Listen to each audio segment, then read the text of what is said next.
Let's dive into this. Think about it. If a dog gets heartbroken, it whimpers. If an elephant is grieving a lost family member, it just stands there in silent mourning. But out of more than 1.5 million animal species on Earth, we humans are the only creatures whose eyes turn into leaky plumbing pipes purely because we're feeling emotional. It doesn't matter whether you just got dumped, won the lottery, or stubbed your toe on the bed frame, boom, the waterworks start.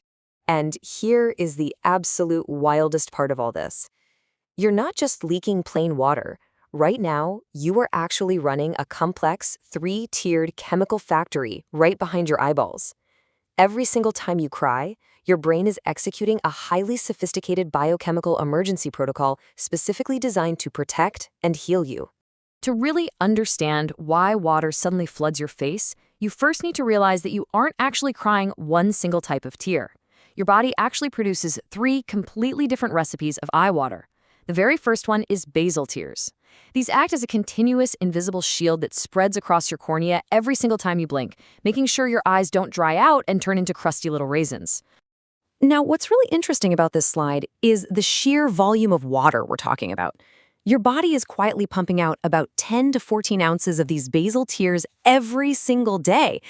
Guys, that is nearly a full cup of liquid, just keeping your eyes lubricated. Moving on to the second type, we have reflex tears. These basically operate as your eye's emergency firefighter protocol. When you're chopping a strong onion, or you walk into a sudden dust storm, or heaven forbid get hit with pepper spray, the sensory nerves on the surface of your eye trigger an instant flood warning. They literally slam the panic button to wash that foreign invader right out of there. But it's this third type, emotional tears, where the real scientific mystery begins. Because unlike your everyday basal and reflex tears, emotional tears contain a completely custom mixed chemical cocktail produced entirely in response to what you're feeling. Which brings us to a rather obvious but punchy question. Where does all this water actually come from? And where on earth does it go? Let's map out the hidden biological plumbing inside your face. Tucked right up under the bone above your upper eyelid sits your lacrimal gland. You can think of it like an internal water balloon attached to a high-pressure faucet. Under normal conditions, this gland just secretes tiny little drops that wipe smoothly across your eyeball when you blink. But you also have a built-in drainage system. If you get real close to a mirror and look at the inner corner of your lower eyelid, you'll spot a tiny little hole called the puncta. This is your eye's personal drain pipe, and it leads straight into a channel called the nasolacrimal duct, which drains directly into your nasal cavity. Which brings us to a major wait what moment. You know how your nose gets super runny and completely stuffed up whenever you cry really heavily? Well, that extra liquid running down your nose is definitely not a cold. It is literally your eye drains overflowing right into your nostrils. Meaning, yep, you are actually swallowing your own tears. So, knowing all that complex plumbing is up there, what exactly happens when emotional stress strikes? Well, when you experience a really intense emotion like deep sadness, blinding anger, or even overwhelming joy, the emotional center of your brain, the amygdala, goes into absolute overdrive. It immediately fires off an urgent distress signal to your hypothalamus, which activates your autonomic nervous system.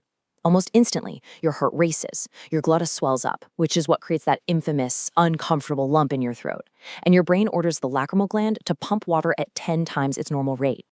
But here's the massive paradigm shift that scientists discovered when they finally analyzed these emotional tears in lab tests.